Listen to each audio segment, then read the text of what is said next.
in listen-only mode.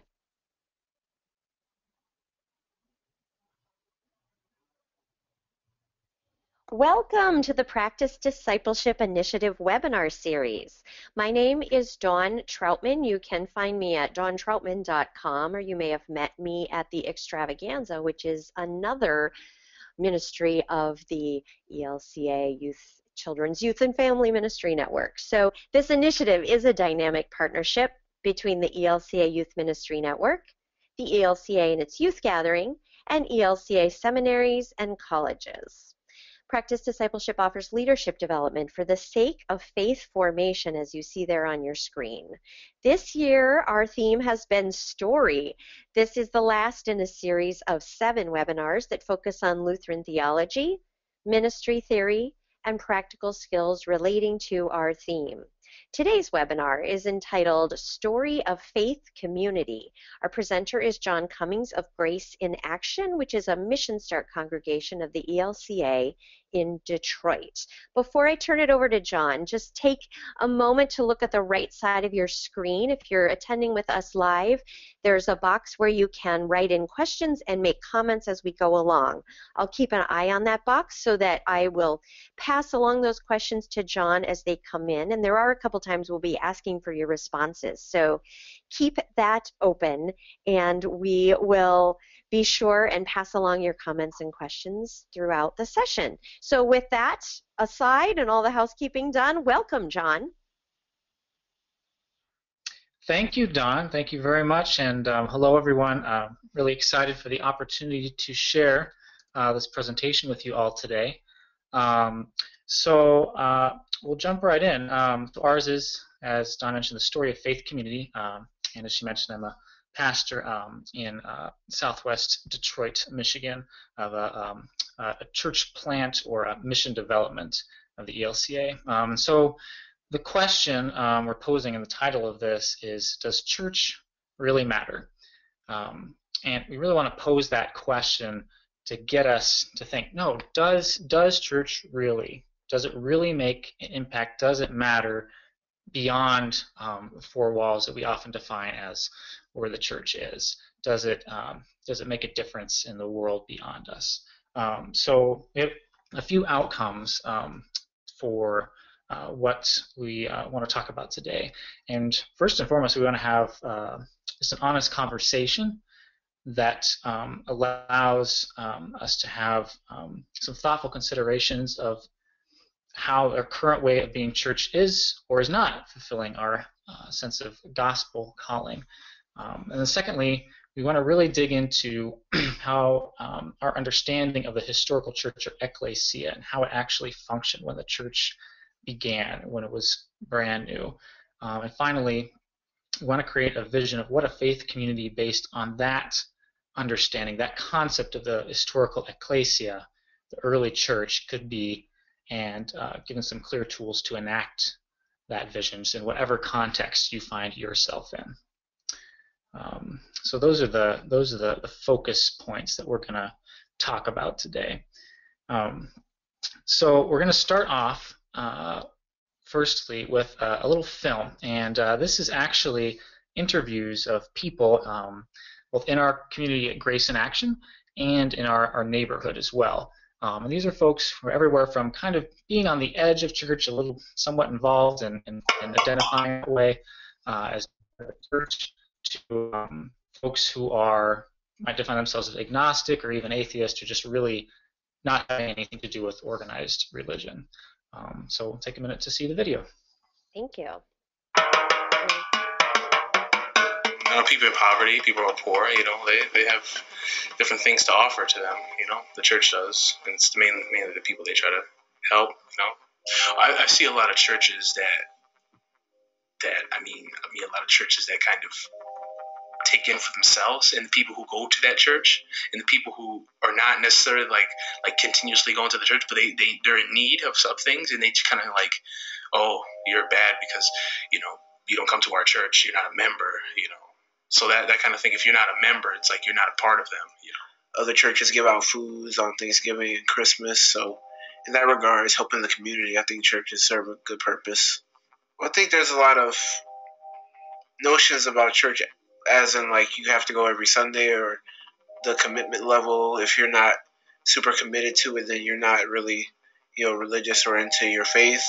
But I mean, nobody really laid out a blueprint for what church was supposed to be. It was just in its early days, people coming together to talk about what they believed in, and it sort of snowballed into what it is now. But at the end of the day, if you got the faith, it shouldn't matter too much.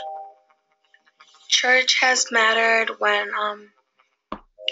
we were going through difficult situations at home and we just needed someone to talk to, and when we needed like help and moral support. And I feel I found that in my church. I felt that when I needed them most, they were always there. And even when I felt like I was doing okay, I felt that they were there anyways. Just kind of, I feel like I can always fall back on them, and that I can really trust the people at my church. Because church isn't faith. Faith is church. So a church with no faith does not come close to having faith with no church. And so I think that's why church doesn't really matter as much. I actually feel very connected to God. I feel very spiritual, and going to church or not going to church doesn't really affect me that way. I went to church when I was younger, and I didn't really get anything out of it. And I actually went through a pretty big phase of my life where I considered myself an atheist / agnostic, where I didn't seek out church, and it just didn't matter to me. So even today, I don't go to church. I was going quite a bit, and then, life just gets so jammed. I just really like being home on a Sunday because, we're just not home. I was searching, for other things. And, but as I've grown older, I really embrace the ability to have faith. I can't imagine what it's like not to.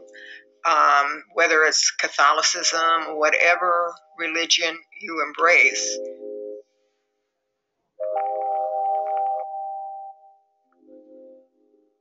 All right, so John, take it away. Great. So, yes, that film was, as I mentioned, talking to people in our local community, asking the question, does church really matter? So kind of the intent to really find that out and provoke some thought. And so there's a few questions that we have. I want to pick one out and just have you all reflect back a little bit with me. I want to ask the question about what pieces of this film could you relate to, and what parts made you feel nervous or uncomfortable, if any. So I'm just going to put that question out there. What pieces could you relate to? What parts made you feel nervous or uncomfortable? And ask folks to write in, and Dawn can work with us to bring some of those answers for this little discussion. Yes, so please do write it into the box on the right side. But what have you heard from other people as you've done this presentation, John? What do people most relate to? Well, I think I think it's interesting. I feel like people, when we presented this before. It was people who are involved in church heavily in a lot of ways, but also could really relate to a lot of the pieces around just not seeing where the church is connecting with kind of the practical or the kind of the day-to-day, feeling kind of the strain of time and priorities.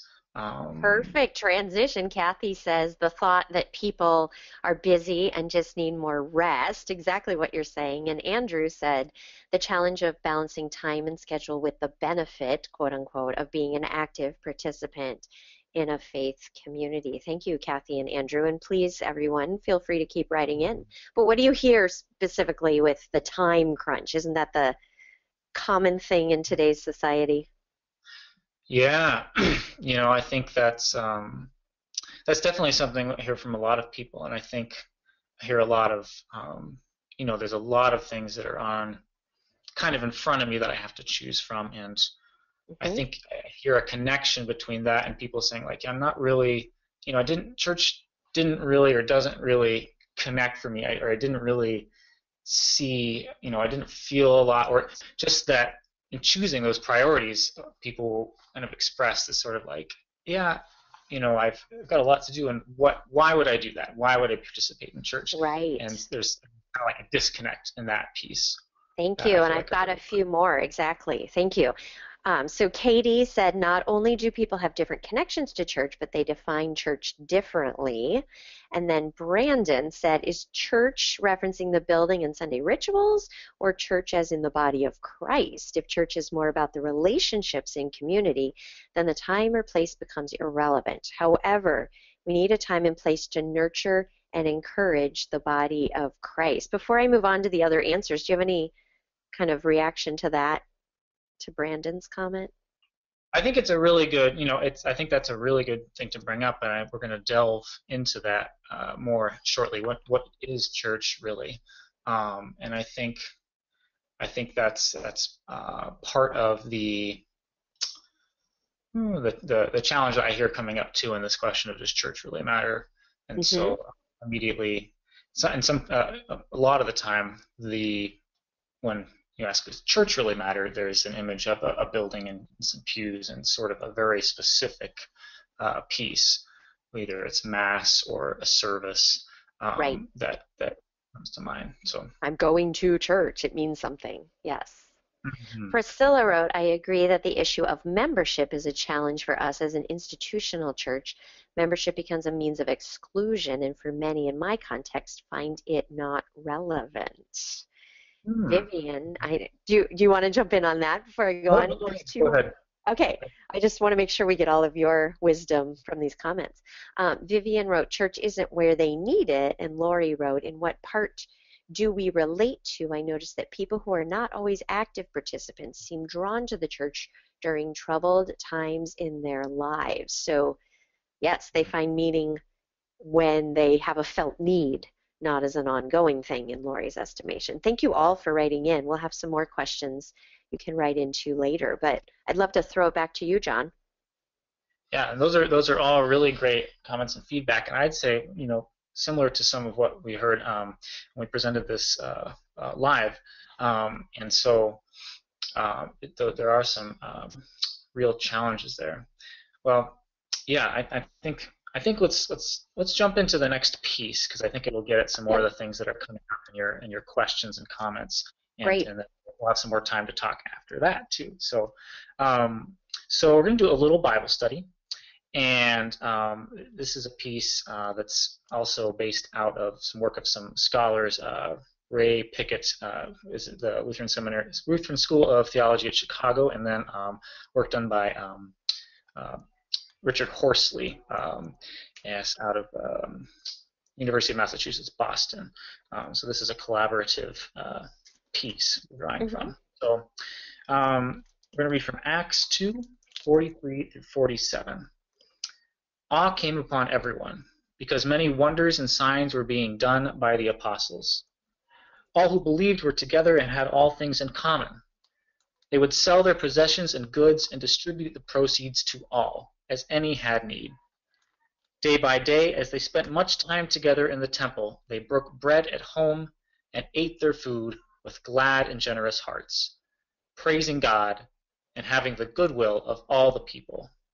And day by day, the Lord added to their number those who were being saved. So that is the reading. And as we jump into this, I have another question for you all, and this is one just to ask for more like a one-word answer, real quick, see what we get. When you hear the word church, what other words immediately come to mind? The first thing that pops into your head. I love that. So we already kind of said some people think of the event like a mass or a service, and some people think of the building, right? So it's things along those lines. Yes, Someone exactly. wrote body, someone wrote community, family of God. These are great. A family of God, I love it. 3-word phrase totally gets at it. Hmm. Uh, Community, yeah, family. I love Excellent. this. Excellent. And keep them Okay. coming, but go ahead. Yeah, go ahead. And one more, couple more votes for community. I love that. So Great. community is a very common answer. And disciples. Thank you. Excellent. Community, disciples.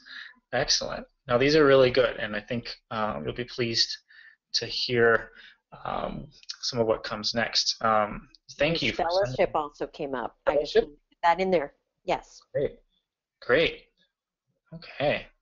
Well, thank you, everyone, for sending those in so quickly. That was great. I think those are all really, really very interesting and reflective. So what I want to talk about a little bit is what does church, what does that really mean? It's a word that has a lot that comes behind it when we hear it, but what happens when we get back to the root of it? So first of all, I think we can say that the word church is not a super great, you might even say kind of lousy translation of the actual word in the Bible, which is Mm-hmm. ekklesia. The word ekklesia has a number of different definitions you might find if you just glanced into a dictionary, a Greek English dictionary. Those called out, those called together, the assembly. Some of these are kind of similar to what people were just lifting up when they heard the word Mm-hmm. church. But We also got one that said mutual accountability, which has our sort of modern definition of those called out, right? Yeah, those called. Good point. Good point. You're called out, called to be accountable. Yeah, that's Right, really. right. So the interesting thing is all those are true definitions. But if you get down to the actual literal root definition of the word ekklesia, it means democratic assembly. And let me explain why. So the word originates from ancient Greece. So back in ancient Greece, the first real democracy was formed. They had these assemblies of citizens who would come together on a regular basis in these kind of large outdoor areas, and they would sit together and make political decisions about their local town or village. So people would elect magistrates, they would vote on serious issues, they would discuss problems and different things going on in the community. And so the ordinary, regular citizens, it was the first time there was a real concrete process for them to be participants and have real power in that decision-making process. So that is where the word ekklesia came from. So then you fast forward a little bit to the time when Jesus is around in the Roman Empire. So after Greece fell under Roman rule, this ekklesia that we hear about, the powers that it had were kind of taken away, and it became a little bit more of sort of a symbolic thing, judicial committees. But the power was shifted into the hands of those who held authority in Rome and the wealthier citizens. So they had kind of these exclusive ekklesias that kind of controlled the way things were done. So that's kind of the transition for the ekklesia, and ordinary citizens did not have that power anymore. So then we have Jesus come along. So Jesus was a Jewish man or a person of Israel, and he came preaching about this idea of the kingdom of God. Now, I always heard the word kingdom of God, and as a kid, I remember especially you picture this castle on a hill, and there's this knight running down the hillside, and you got this kind of beautiful kingdom sort of sense.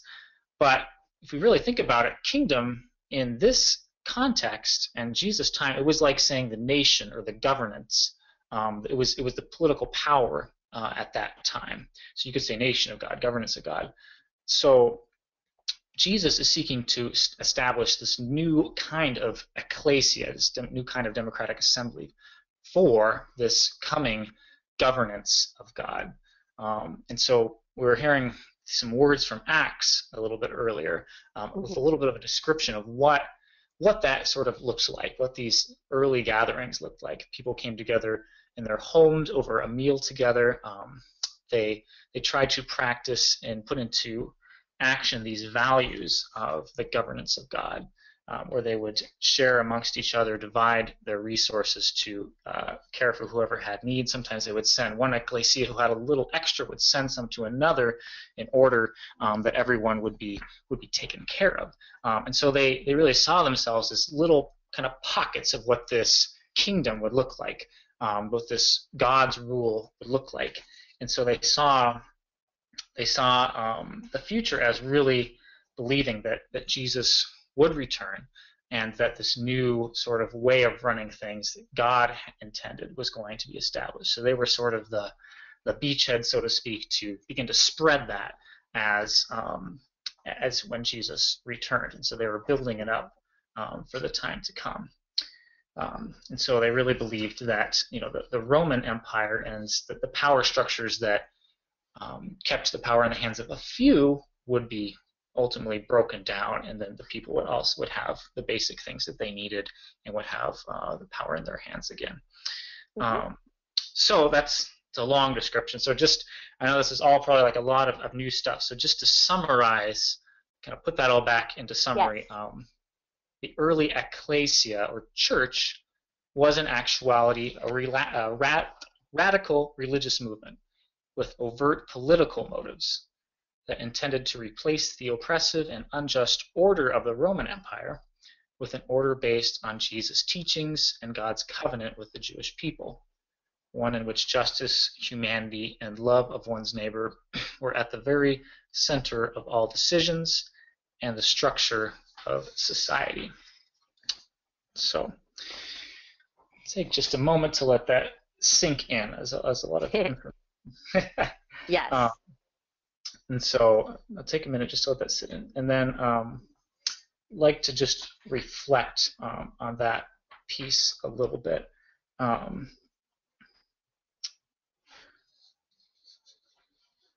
So I just want to ask one question about this. Do you see, hearing what you heard and what you could pick out of it,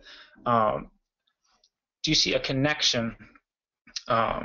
What do you see that is similar to the way church is today, as you've encountered it or experienced it, and what is different based on the piece I just shared with you about the ekklesia?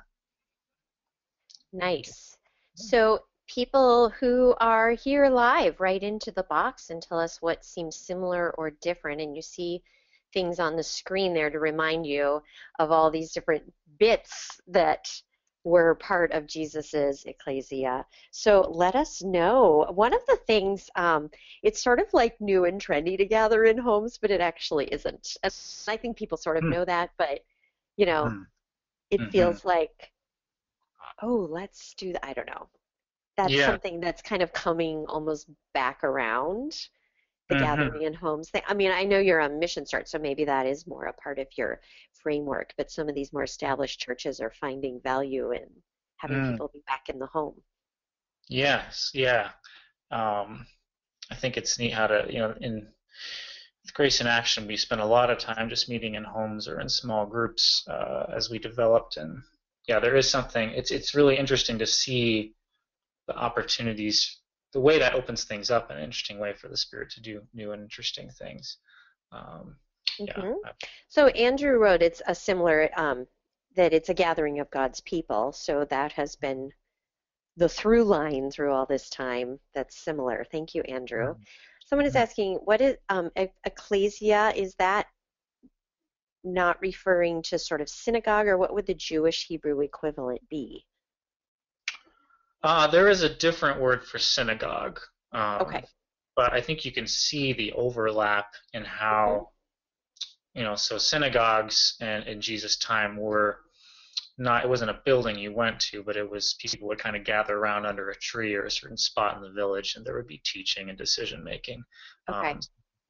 Some of that overlap with the Israelite tradition as well. I see. Thank you. So Priscilla wrote, small groups or fellowship circles are an echo of home churches of the early church, just like we were talking about. Priscilla, thank you for jumping in with your experience too. Kathy doesn't see many similarities. Mm. I get that, Kathy. Susan wrote, the similarities are a sense of community, sharing resources through offering and outreach to others. And Lori wrote, they're similar is that we gather around a meal. The difference is we struggle with another model of quote unquote democracy. Sometimes we fall into a power structure similar to that of the Romans. Oh, I love that, Lori. And then Katie, if back in the day they thought Jesus was coming again in their lifetime, how much was this a devotion to God or a way to get rid of the ruling power? And then Charlene wrote, gathering together with communion. So everybody, really great different facets of this. These are really great answers. Thank you all. Andrew wrote, the difference is that the quote-unquote all things in common, meaning we exist now as a group of individuals with their own lives and possessions. The boundaries are more distinctive, and so we seem more separate. Thank you, everyone. Brandon wrote, motivations for these churches are obviously different today. We have definitely modeled our Sundays off the Jewish tradition of ritual and Old Testament rather than political activism. Thank you, Brandon. Do you want to jump in with these? I've kind of spouted out a lot of these answers. I have a couple more, but I wanted to give you a moment if any of these resonated for you.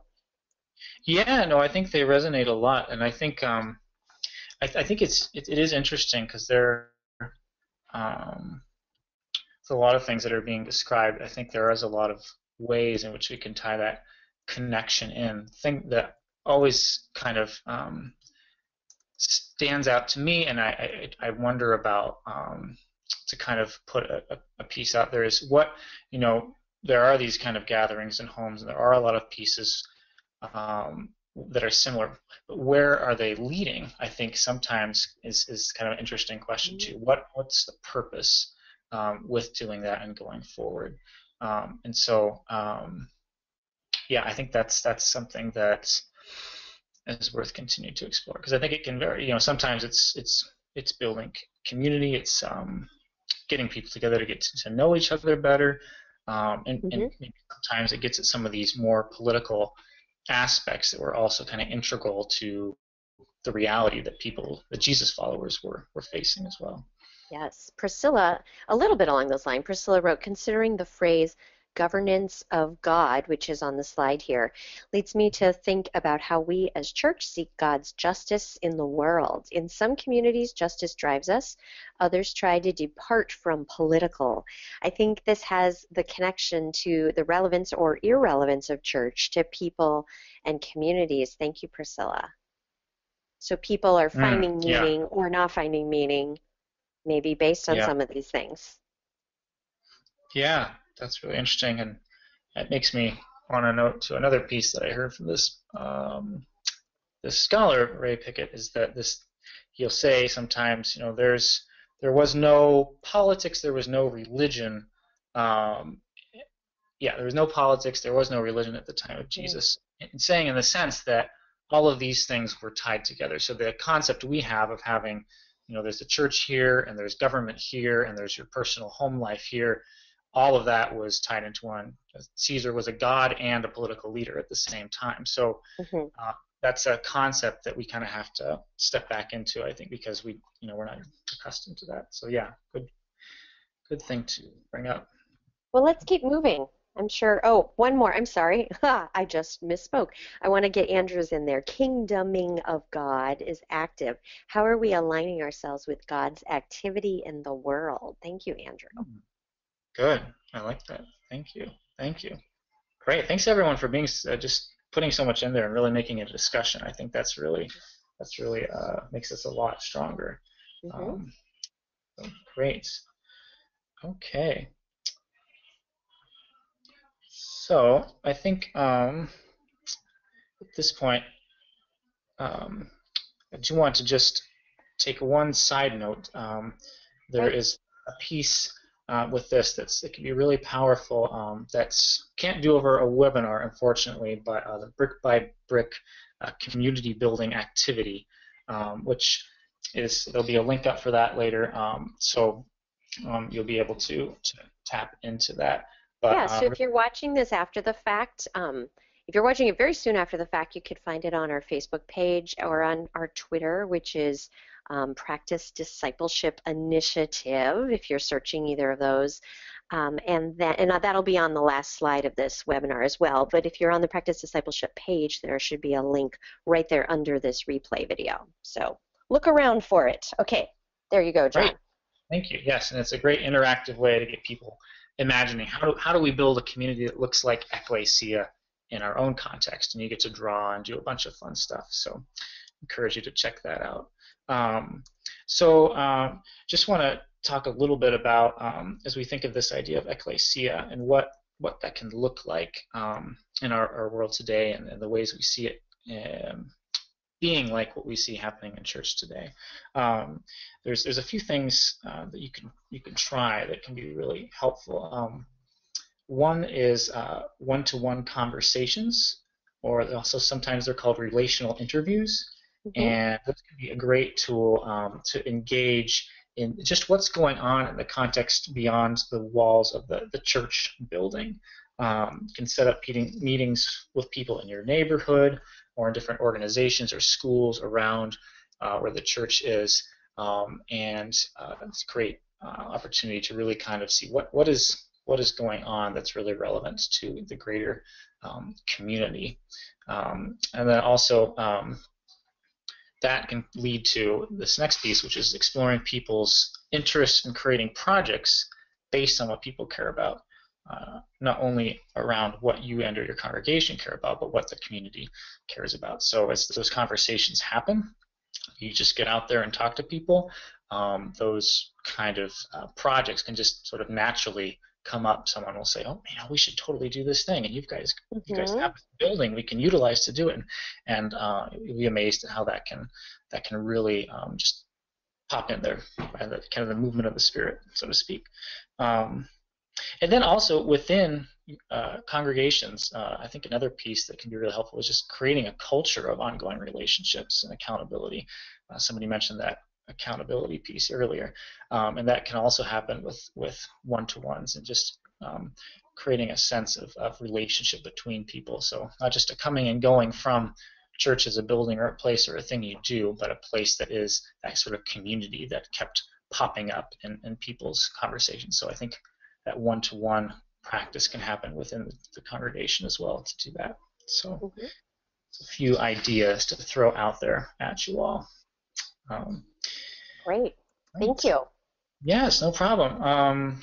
And so finally, just to kind of bring us back around, so there's another film piece.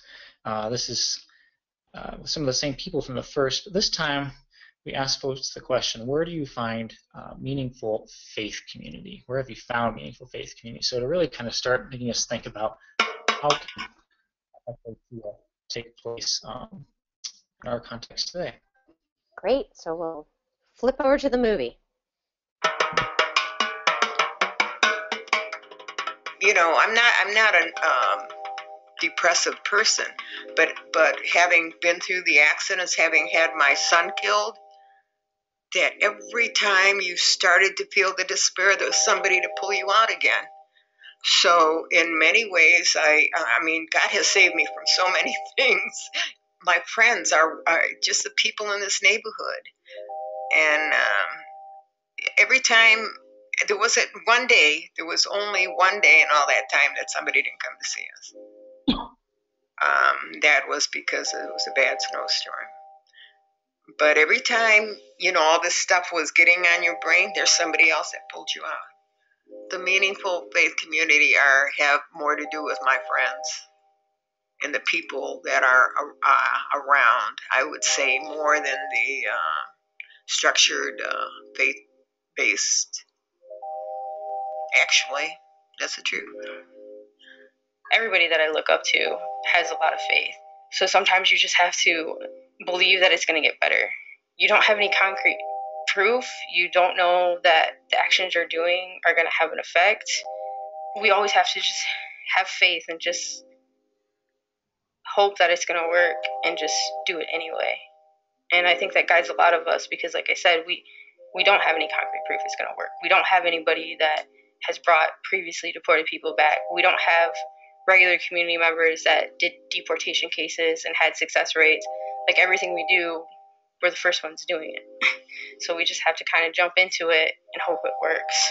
But I think there's always going to be a place where people need to come together. It shouldn't just be something that's in areas that need it. It should be everywhere. Everybody should be close, and you should be know your neighbors and be able to talk to each other and just have a close knit environment. That's, I think, essential to being human that a lot of people lose when they get their piece of the pie. I guess coming together as one, that's kind of been a bit, a kind of thing that Grace in Action has been doing, coming together, trying to put together people, like mothers, fathers, the kids, I have found meaningful faith community, or even simpler, I have found meaningful faith and spiritual faith in loss, in loneliness. You don't get any closer to God or the universe or anything you may want to call it when you go to church. You get it when you want to get it. You get it when you realize that it's there and you're willing to get it. I feel I have found meaningful faith community in my church and in Grace in Action. In my church, I think meaningful grace community, I think I have found it there because they're not even like, I can't just say they're church anymore. With my church and Grace in Action, I feel like they're both like family. I feel like any moment I need them, they're going to be there, and that if I ever have questions about my faith, I can go and talk to them. If I, even simple things like if I need help with schoolwork, I can go to them and always be there. They'll be there to help me.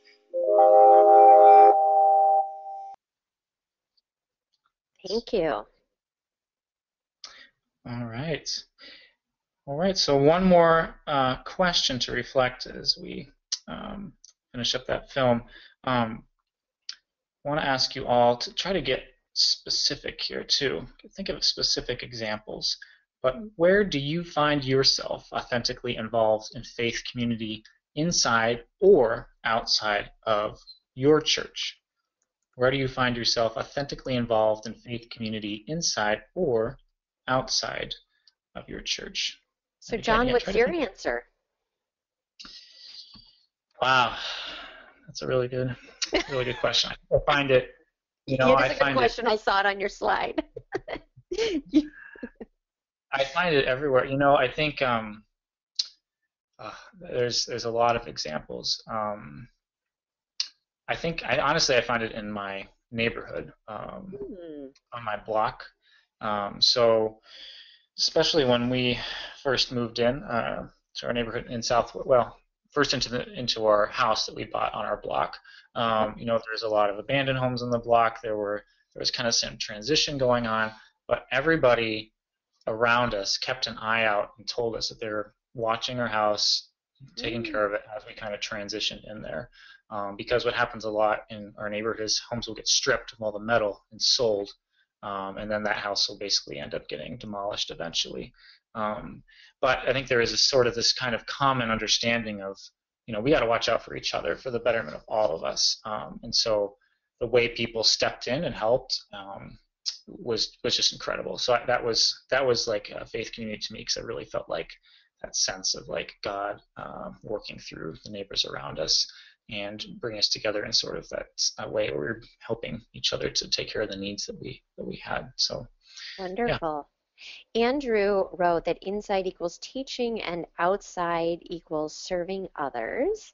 Charlene wrote summer camp with campers and staff. I feel like that's going to be a common answer. It's so great. Priscilla wrote online Bible study community at the Slate Project.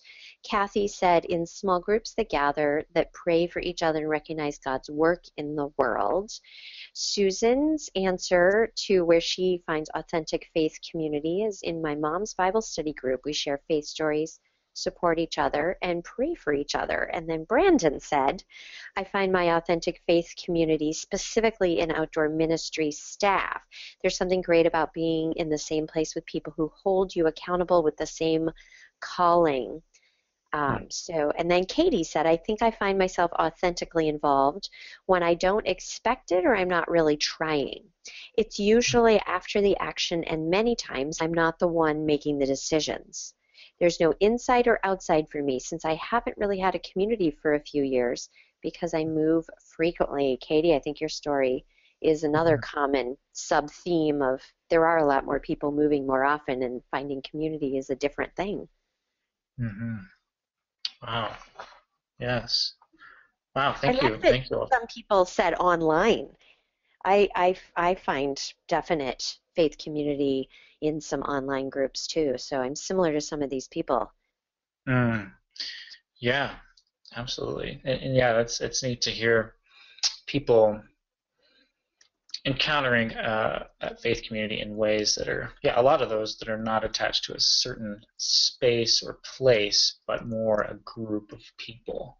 At least Yes. I'm hearing a lot of, yeah, absolutely. Great. Well, thank you, everyone. Those are beautiful. So I appreciate all of your input throughout this. I do want to just take a little time to kind of open it up, because maybe there's questions or things that have kind of come up throughout this time that you're thinking, wow, what about this? What about that? But they don't really put into the discussion focus. Wonderful. So Brandon's asking, are there any specific communities that do a great job at this that he could research online, like the actual name and place, so that he could Google it? Well, that's funny you should ask, Brandon, because I have actually on my resource page a few places that actually in the ELCA that would be totally worth checking into. First of all, there's Grace in Action. We try to practice this as best we can. Great. So Grace in Action is in South Detroit, Michigan, right? So Google doesn't find a different Grace in Action. If you Google Grace in Action Detroit, you will find our website. Awesome. It's also graceinactiondetroit.org. So perfect. Of course you know the exact URL. Thank you. What are some other examples? And so another great one that's been around for quite a while now is Shekinah Chapel, and they are in Riverdale, Illinois. It's just Shekinah is SHEKINAH, and then chapel.org. But they basically started as a sort of a mentorship group for young men and coming into manhood. And pretty much like 95% African American community of Riverdale, and it's a church that does a lot of organizing and great work in their community, very in touch with what's going on locally and what they're trying to change. And then I would also recommend the Leaven community, or the Leaven Project, also called, I think their whole group is called Salt and Light Lutheran Church, and they are in Portland, Oregon. So you can look them up, leavencommunity.org, but they're doing a lot of interesting stuff in that neighborhood around affordable housing. They do like a lot of community garden stuff and spirituality. So yeah, any of those are definitely worth looking into.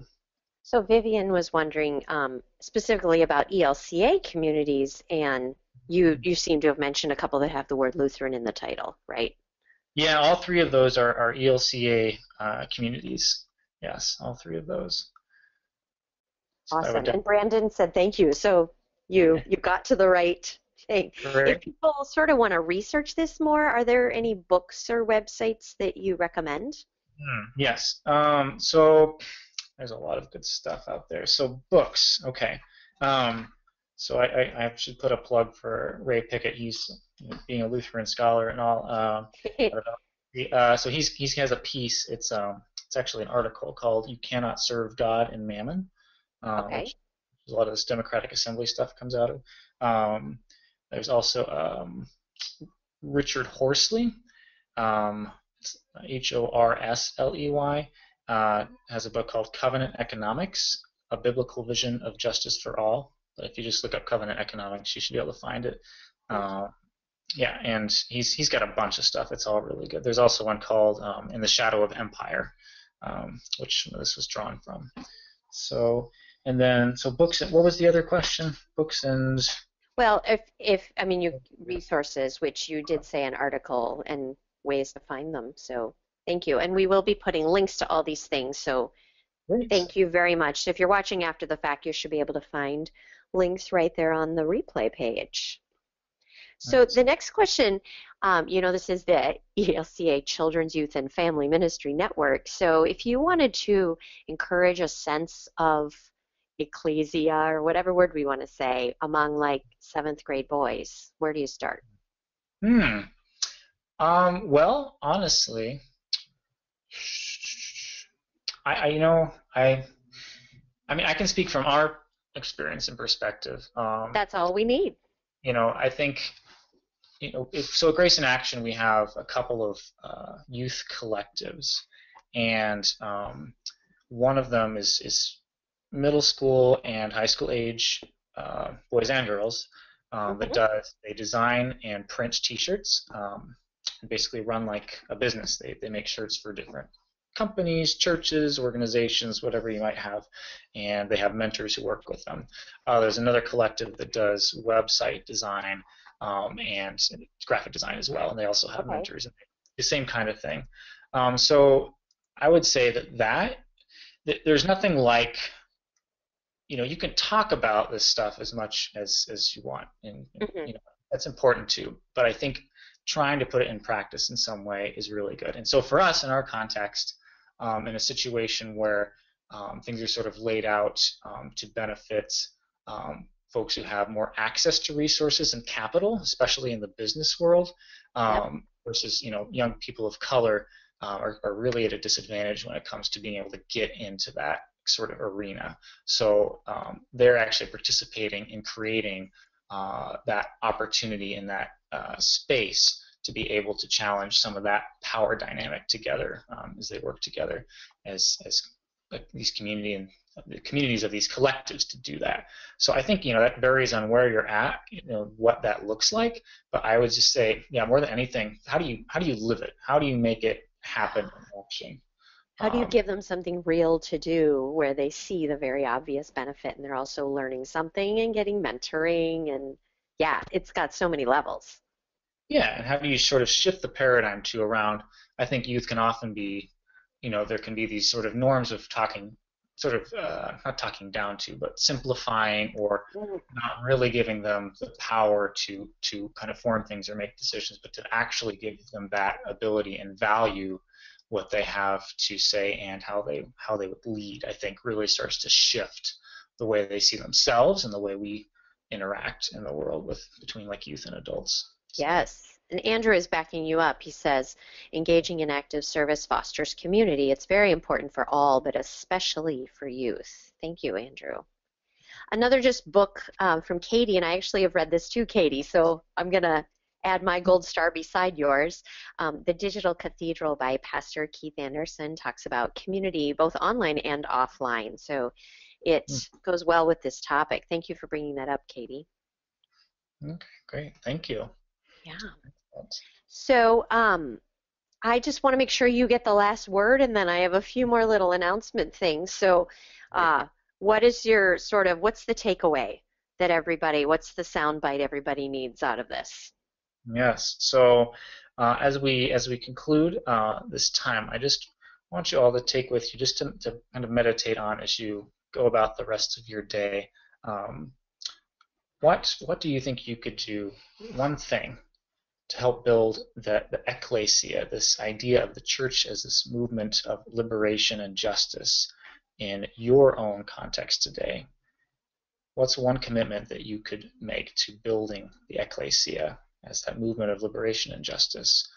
And so that's to reflect on and to meditate on, to ponder as you go. How can you put it into action? Right. Well, thank you. And that's just a fun thing to carry through the day and look for the opportunity. Thank you. Absolutely. So thank you for being here, and thank you to everyone for the interaction. We got some great comments, and those of you who are listening silently or listening after the fact, we'd love to have you with us on a future training. So a couple quick reminders. This webinar, along with all the others in this series, is being recorded and is archived at the Practice Discipleship website at practicediscipleship.org. So that's also where you'll find links to some of these resources that we've been talking about today. Please feel free to download it and to use it with other members in your congregation. So this is truly for anyone that you want to share this with, your volunteers, your church council, your adult forum, your next door neighbor, whoever you know needs to hear this, please do share it. You can also download from the Practice Discipleship site videos and curriculum from previous years to use in your congregation and networks.